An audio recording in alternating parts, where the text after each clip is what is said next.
kyokka ekyamazima tekyerekerezeka kujjukiza nga nange sejjamu okutenderezanga ennyo yatutonda asalawo ekisembayo nkakasa akalulu ka mwami Nalukoola kayongedde okukakasa nti mutuufu mutonzi waffe yasalawo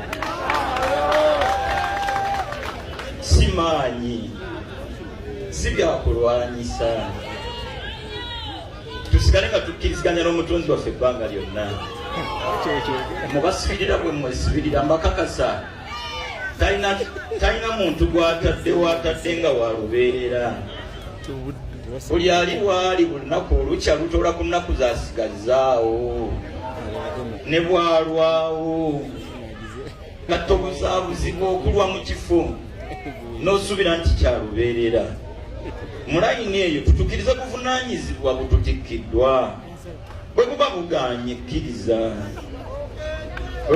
kkiriza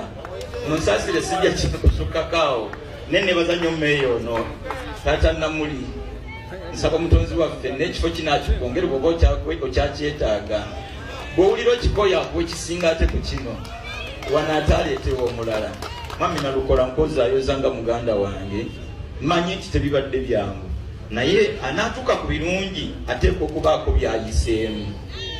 nabwe gutyo nkakasa wakati mu byonna bye tuyitamu obaolyawo nga bannayuganda we tulaga walungi insha allah kamberekereza mikwano gyange mbakakasa buli kyatutegekera omutonzi waffe kyaffe baagala tebaagala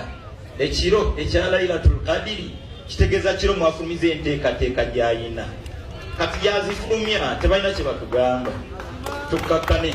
fe tusigale nga tukola kye tulina kukola fe tukole kye tulina okukola asalawo si muntu baba kuba bantu beefuula n'abamu oluusi bayinza okulya enguzi muleka asalewo mu butuufu mubasira bwesibirira mutonzi waffe yasalawo